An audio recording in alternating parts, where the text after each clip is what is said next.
Leadership. Everyone has the potential to become a leader. What makes a leader? The first and foremost is the vision. Leaders have dreams, and those dreams are beyond the self. There has never been a leader whose dream is concentrated on the self. So my great inspiration is the great Iqbal. Iqbal, in my opinion, was probably the greatest Muslim philosopher in the last 500 years. And he came up with this concept of a leader.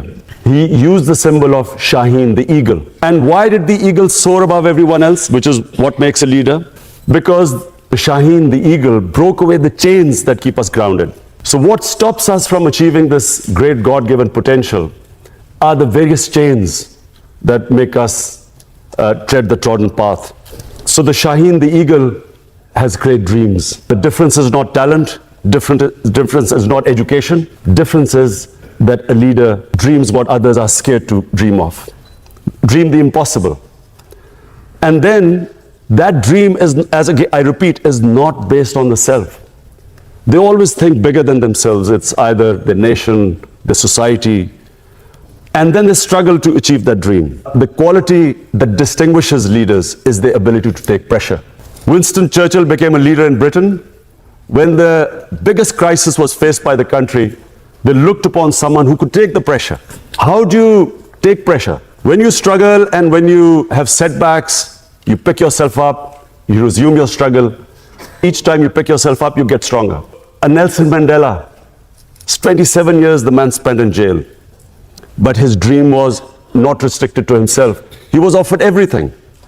The apartheid regime offered him everything except what he wanted. One man, one vote. A leader never compromises on his dream. The moment you start a compromise, it's a downward spiral.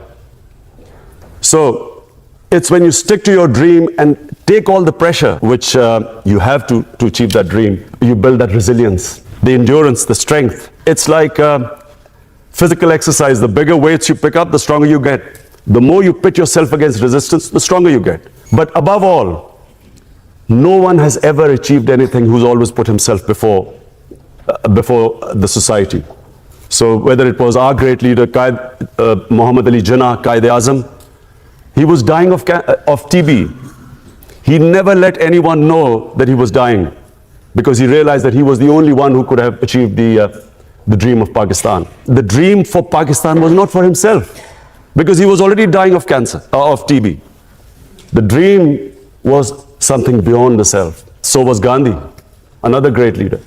Mandela, our Prophet, peace be upon him, the greatest leader.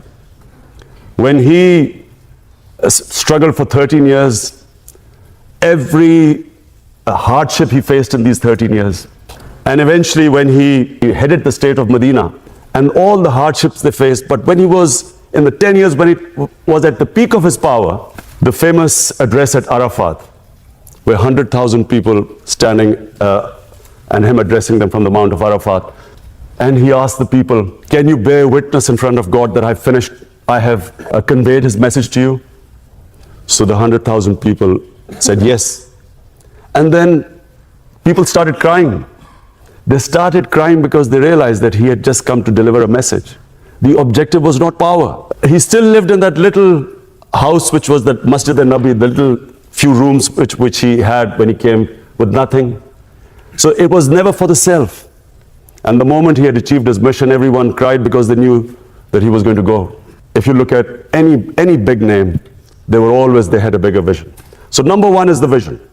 Number two, a leader can only achieve his mission if he conquers his fears. The biggest impediment in the way of people achieving their mission is that they get scared.